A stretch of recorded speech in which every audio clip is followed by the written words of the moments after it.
collective bargaining was about protecting national defense.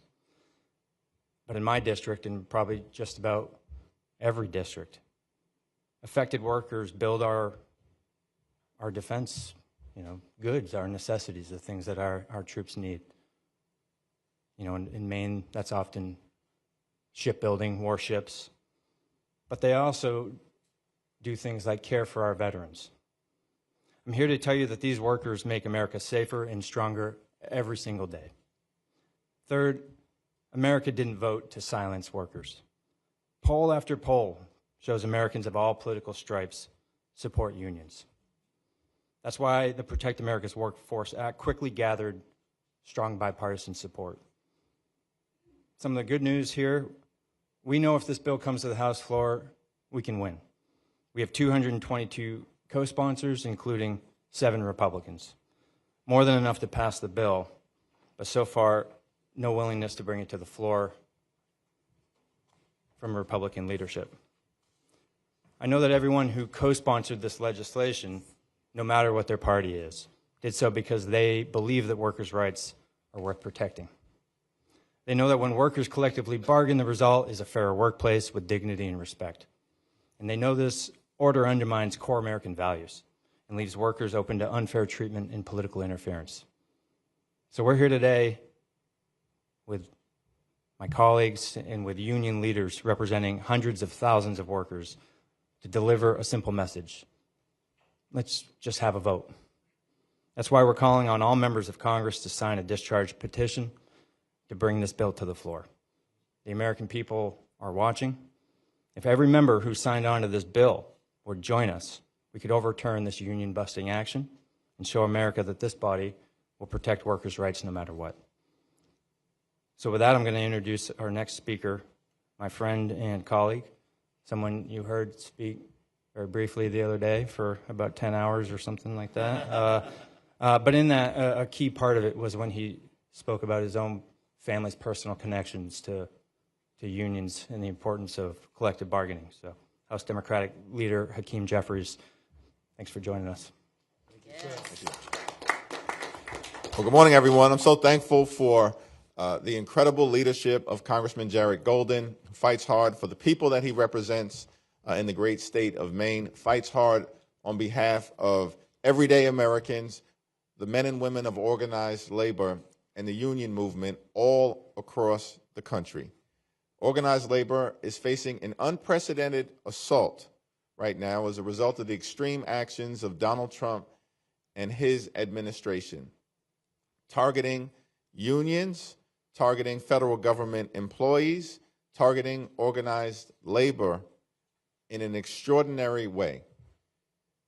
The Trump administration's actions at this moment don't make life more affordable for everyday Americans. Don't lower costs for everyday Americans. Don't allow everyday Americans to pursue the American dream. It undermines their ability to do just that.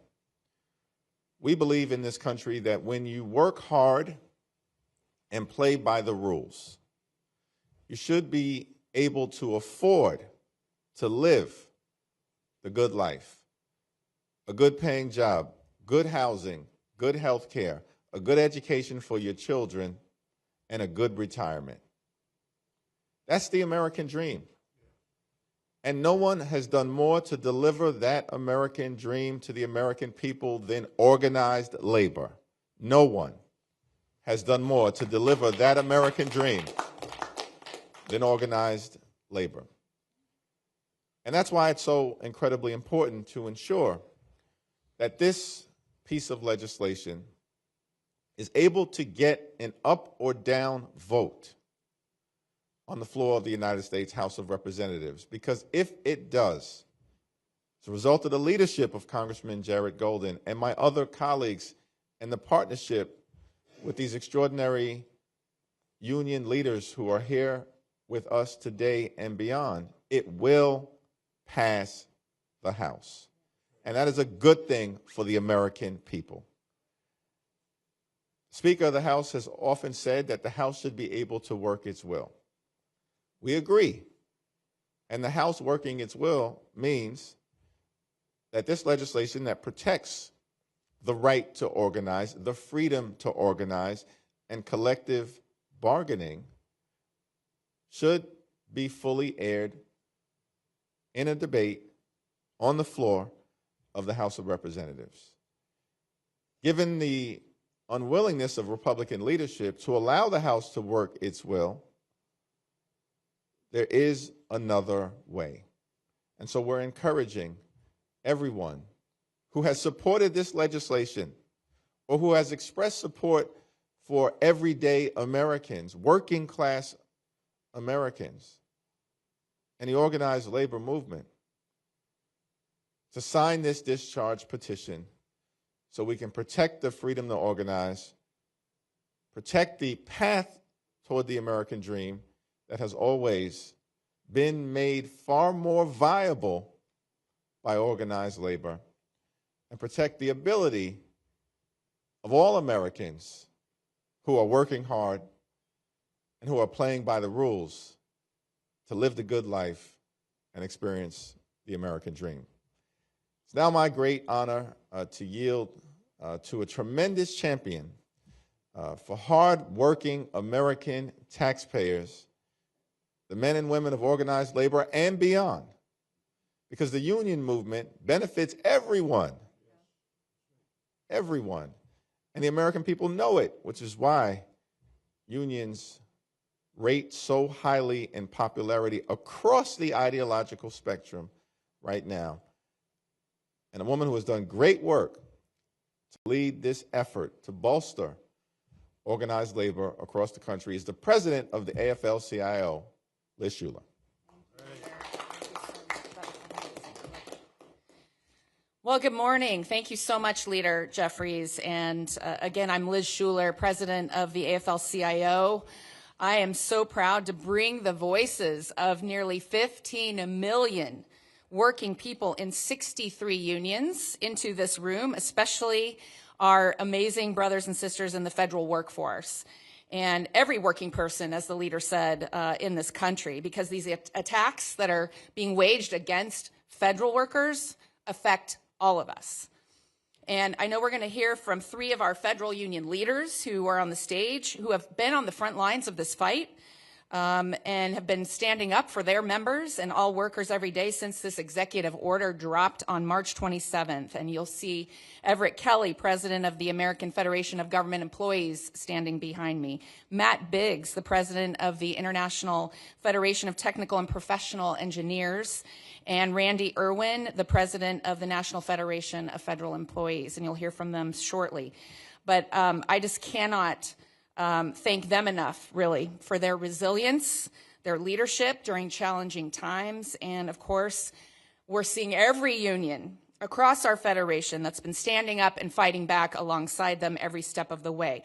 Because we have an old saying in the labor movement, if you come after one of us, you come after all of us. And we also need to recognize we would not be here without the elected officials standing behind us and with us, especially Leader Jeffries, who has been our champion from day one. The co-sponsors of this legislation, of course, Congressman Golden, who has been unrelenting, and we want to thank you, Congressman, for your leadership, and of course, Congressman Fitzpatrick. Just want to appreciate you showing that there is another way forward in this moment where we see so much division. And we know this is the most polarized moment since the Civil War. We've been hearing from political scientists. We feel that every day here in Washington, don't we? But if you get out of DC and you actually talk to Americans in our communities, Democrats, Republicans, independents, there's one thing they do agree on. And the leader stole my headline. It's unions. They agree on unions. 70% of Americans say they support unions, according to polls. 9 in 10 young people under the age of 30 support unions. And they think workers should have a voice on the job. They think it is common sense to have a voice on the job. And so what we saw on March 27th from this administration was the single biggest act of union busting in American history. And it defied common sense. Just a few days after that EO was signed, we started traveling across the country to hear directly from workers about what this means to them. Workers like Irma Westmoreland, a nurse at a VA hospital in Augusta, Georgia, who said, you know, suddenly we can't speak up about our patients' needs without fear of losing our jobs. Workers like Jacqueline Sandel, a letter carrier in Charlotte, who said, these are the jobs and services my friends and family count on, and suddenly no one knows what is going on. Is there a single working person in a single working family who is better off when we live in that kind of chaos? The answer is no. When our federal workers can't stand up for themselves, are we better off? No.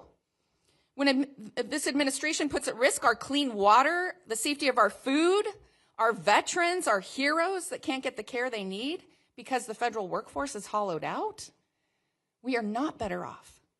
That hurts all of us. It hurts every community.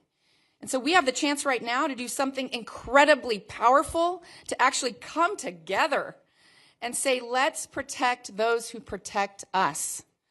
And I couldn't be prouder of our workers, our local labor leaders who've already mobilized in their communities and contacted their elected officials to help them see how important this legislation is. And to every member of Congress, I say, come be a part of this massive bipartisan win. Help us get this done together and show that government can deliver common sense. So let's restore these rights to working people. Let's do something that the vast majority of Americans support in every community. And let's start showing a new path forward where we work together to deliver for the people. Thank you so much. And it is now my honor to introduce a champion for working people. We couldn't be prouder of our Congresswoman from Michigan, Congresswoman Debbie Dingell.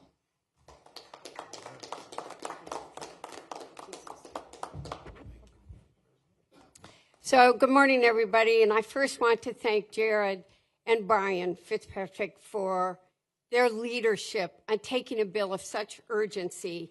And they are like two leaders that bring people together. And I want to thank you, Congressman Golden, for your leadership in bringing us together. Hakeem, Jeffries, for always having the back of workers. And I'm here with labor friends, presidents of unions where I love them, but their members are ones that I'm working with and meeting with every single day on the ground.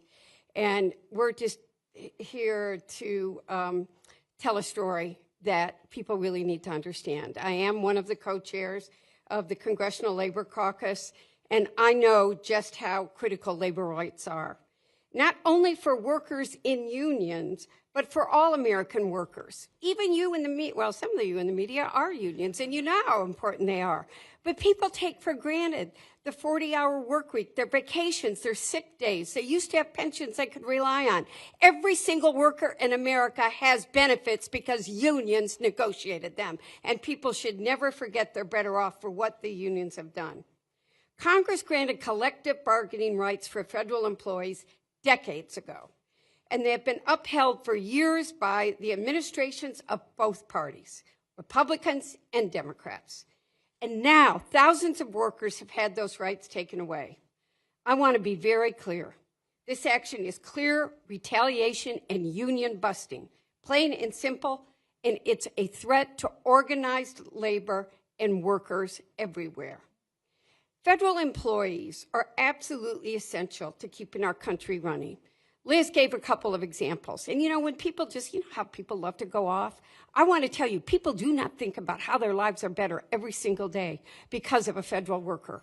Right. When the bird flu hits and you're worried about whether your eggs are safe, why did egg prices go up? Liz talked about veterans hospitals, those nurses, those doctors, the people that care for them. When you're flying, those air traffic controllers, your post office delivery, your Social Security checks. People get touched every single day by a federal worker who keeps their life safe and better. Well, law enforcement, firefighters too. Their work keeps us safe and strong. We agree on a bipartisan basis that these workers deserve their legally mandated labor protections, and we must come together to restore them. Our federal workforce is strong because of unions. Our federal workforce is strong because I want to say this too. I am so sick of people taking cheap shots that have no truth to them. We recruit the best, the most qualified people, and we are strong when these qualified people collectively bargain in a union. I want to thank my Republican colleagues who've joined us on this bill, and I encourage those who have not yet to recognize this isn't only an opportunity, it is a moral obligation for us to work together. We must all stand in solidarity to protect workers' rights. And now it is my honor to introduce the president of the American Federation of Government Employees, Dr. Everett B. Kelly, who has many, many workers in my district of a diverse, and he is out there fighting every day. Thank you. Thank you. Always. Good morning. I am Everett Kelly, the National President of the American Federation of Government Employees, representing over 820,000 federal and D.C. government workers. They are public servants, veterans, doctors, nurses, national security personnel dedicated to this country. I want to thank Leader Jeffries and Representative Golden, Norcross, Dingell, and Kazar for their leadership and for their support. I also want to thank our fearless leader, President of the AFL-CIO, and these labor leaders that stand with me today. March 27, 2025 was the worst day in our union's 100-year history. Citing national security as a pretext, the president unleashed the largest attack on labor unions in the U.S. history. As a veteran and former local president at an Army depot in Alabama, I know firsthand the strong union ties that makes the workforce safer and more efficient. Claiming collective bargaining harms national security is a ruse to silence the hardworking federal employees. Now is the time to act. We must pass Representative Golden's courageous bipartisan bill, H.R. 2550, to restore these rights. The only way to do that is through a discharge petition. And if you support federal workers, I submit to you it's time to sign the petition. If you support veterans, who make up a third of the workforce, if you support human rights in the workplace, I submit to you that it's time to sign the petition. Workers, the labor movement, and the country is watching. I want to let you know that we are all watching, and we're waiting for you to do the right thing. So thank you, brothers and sisters. I would now like to introduce Congressman Greg Kazar to the podium. Thank you. Good morning. I'm Greg Kazar. I'm proud to represent the heart of Texas and be chair of the Progressive Caucus. But before any of that, I was a labor organizer, and I'm still proudly an AFSCME 1624 member. Whether you are identify as a progressive or a blue dog Democrat, or if you're a conservative voter, you know that collective bargaining is there to take care of you and take care of your family. And that is why the majority of the members of the United States House say that they support this legislation to restore collective bargaining rights to our workforce. The question for Republican members of Congress is, will they vote the same way that they talk? And that's the question that we need to present the American people. Because in Texas, we talk about some folks that are all hat and no cattle. And this is the moment of truth for those members of Congress on the Republican side. Will they vote with their own voters to support workers' rights in their own districts? Will they vote how they talk, or are they all talk? And that is the question that's presented to us, because working people in this country deserve politicians that do more than talk. They want to see us actually stand up for them. I'm so grateful to Congressman Jared Golden for walking the walk and leading here in Washington, D.C. on restoring collective bargaining rights to every American worker, and to my colleagues here, and also to the labor presidents and labor leaders for your fight in this time. What President Donald Trump has done by taking collective bargaining rights away from 1 million workers is he's letting everyone know across the country that he wants to come for you next. If Trump is allowed to take collective bargaining away from our federal nurses, then he's going to come after truck drivers next. If Donald Trump is allowed to come and take collective bargaining rights away from people taking your call at the Social Security Administration, then he's sure as hell coming for construction workers next. If Donald Trump is allowed to take collective bargaining rights away from our veterans, then he's coming for you next. And the House Democrats are united, and a significant number of even House Republicans have said that they will support restoring collective bargaining rights for these workers. And the question is, will they actually vote for it? I hope that the answer is yes, but I know that voters will hold us accountable for making sure that we do work for the people, not just for the billionaires who want tax breaks or the big corporations who want to be able to pay you less and less while they charge everyday Americans more and more. So we know that our voters want to see us put up a fight.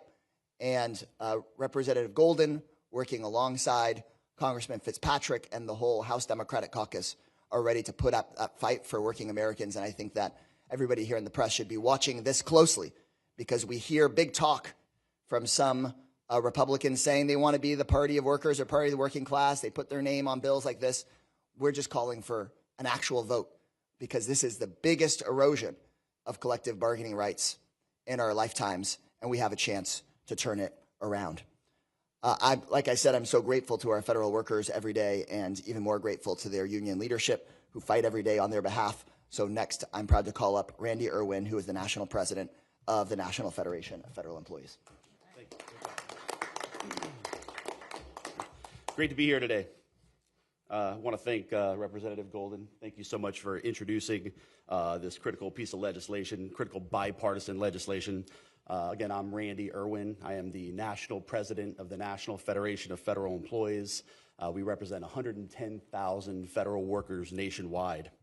I do want to first thank the federal employees out there for the incredible work that they do every day, keeping our military ready, caring for our cherished veterans, caring for all of our public lands, maintaining our homeland security, guaranteeing clean air and clean water, safe food and safe air travel, secure borders and secure passports, and so many other essential services that the American people rely on.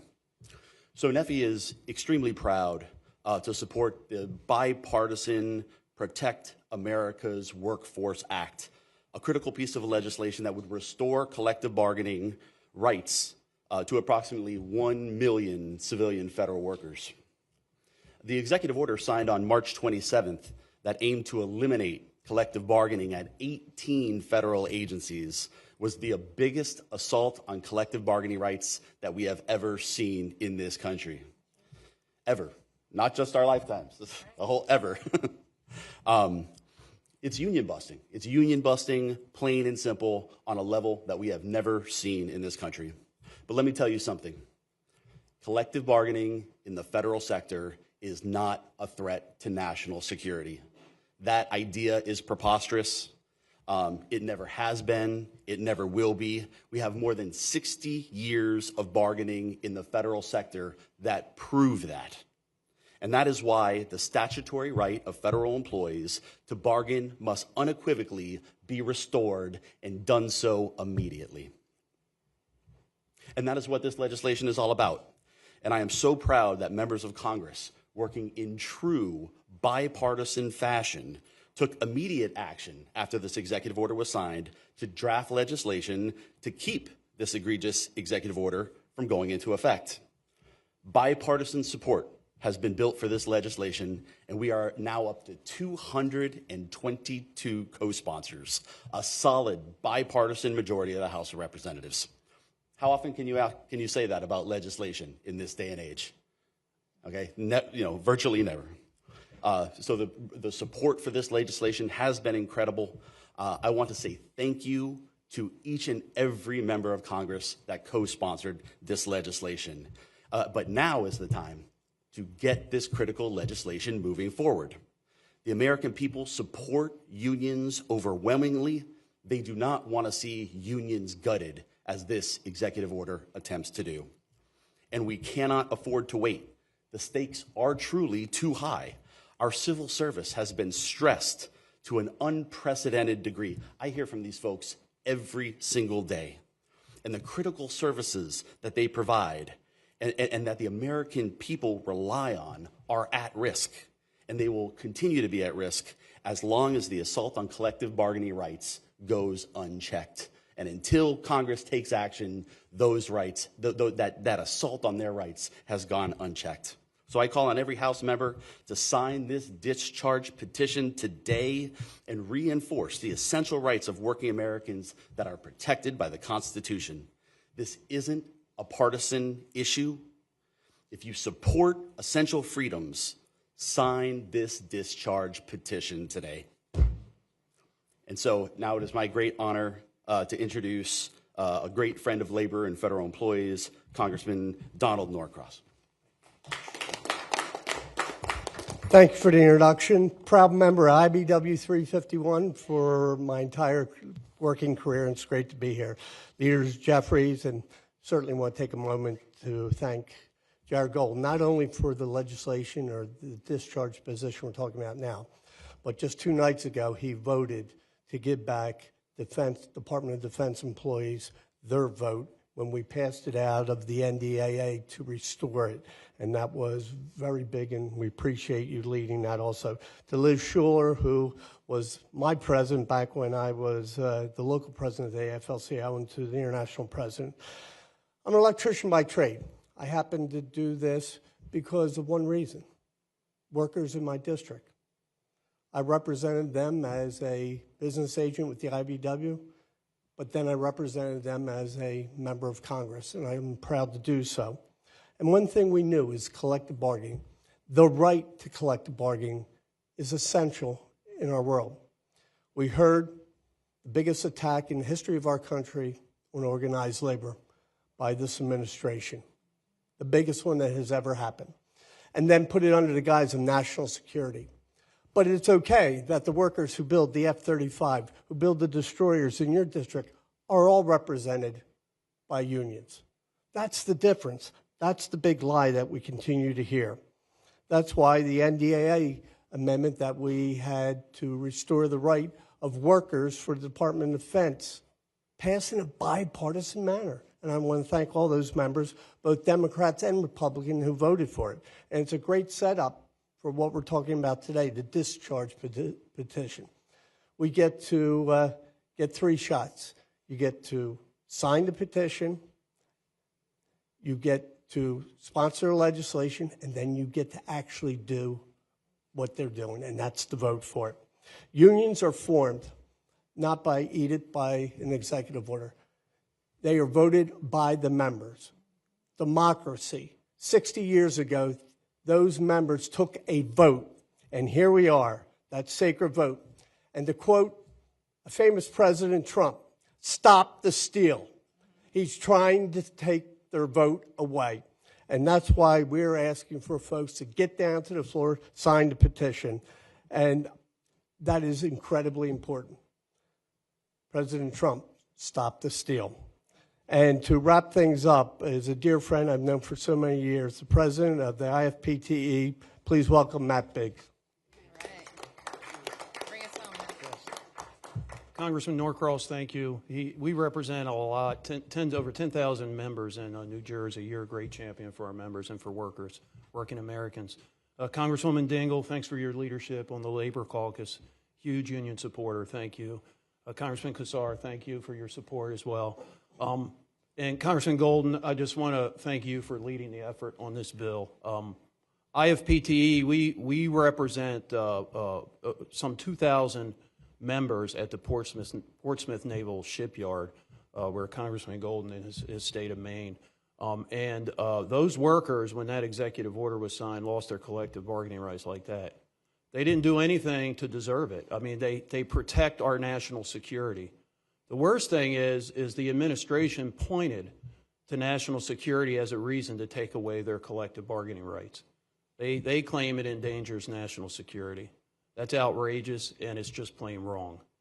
What that executive order does, actually, it's contrary. We're living kind of in an Orwellian country right now. It's actually going to hurt national security. Unions in the federal sector work collaboratively. A lot of people don't know this. They work in partnership with management. We have labor management partnerships where we meet on a regular basis, at least we used to before the union buster in chief took office. We meet regularly to come up with efficiencies. We meet regularly to address safety issues. This happens in the Department of Defense more than anywhere else, maybe the VA too, but the Department of Defense probably more than anywhere else in the federal sector. And it helps to enhance our national security and our homeland security. So what President Trump did when he signed that executive order is he actually hurt our national security. I'll say this too about unions. Federal unions, we bring transparency to the American public and to this Congress as to what's going on in these government agencies. Because every member of Congress talks to all the political appointees, right? You talk to the political appointees. They tell you what's going on in these agencies. You talk to management. They tell you what's going on in these agencies. Management's not bad. Political appointees, some of them aren't bad. But you get one side of the story. When you talk to labor in the unions, the people that actually do the work, who knows better what's going on in the workplace than the workers themselves? So we exercise our ability as a union and representing our members to come to Capitol Hill and inform members of Congress of exactly what's happening in these agencies. And so when you take away collective bargaining rights, you're attempting to destroy our unions, obviously, and it will hurt transparency and accountability to the U.S. taxpayer. So I'll finish with this.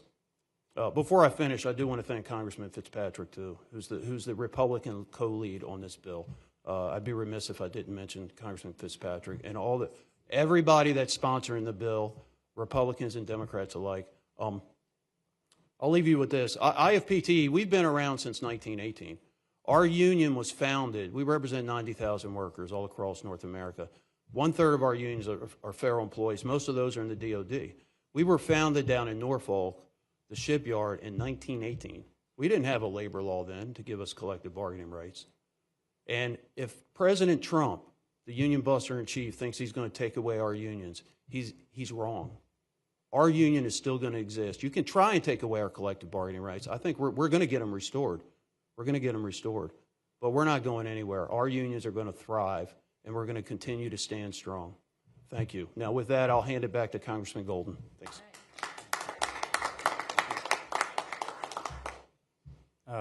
Mario, I'm going to let you choose who gets to ask questions.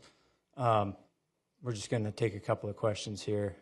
You've heard from all the speakers, what it's all about, what's at stake, and what the strategy is here with the petition. So if you got questions about the bill or about the petition, we're happy to take them, and Mario will pick up.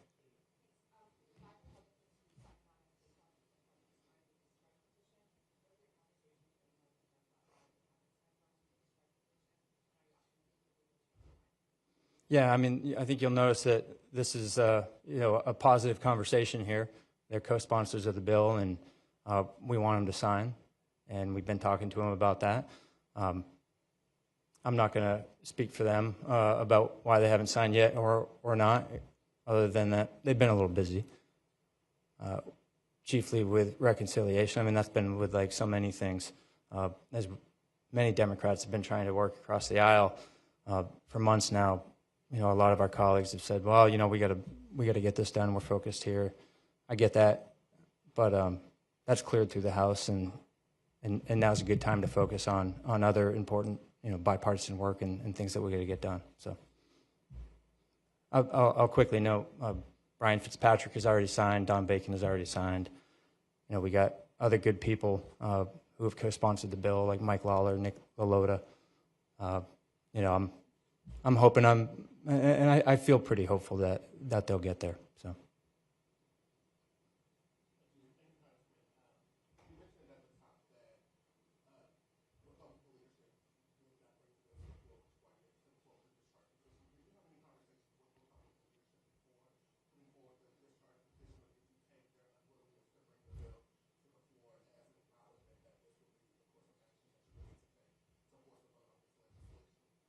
Yeah, look, I try and be a humble guy. I don't know that the speaker, regularly meets with rank and file members, and particularly not those from the other side. So, no, I have not spoken to Speaker Mike Johnson about it. But obviously, if this was a top priority for him, it'd be coming to the floor. But I'm confident that some of the Republicans, like Fitzpatrick, have definitely had those conversations. So, yeah. We don't want to wait any longer here.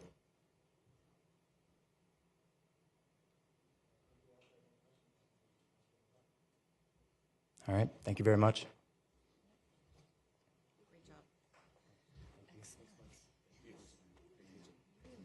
Thank you.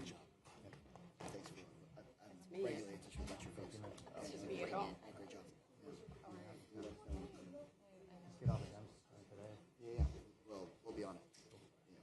We'll keep an eye on if any of our folks aren't on it, but we'll rack it up fast. Yeah, no, really grateful. It's a bunch of good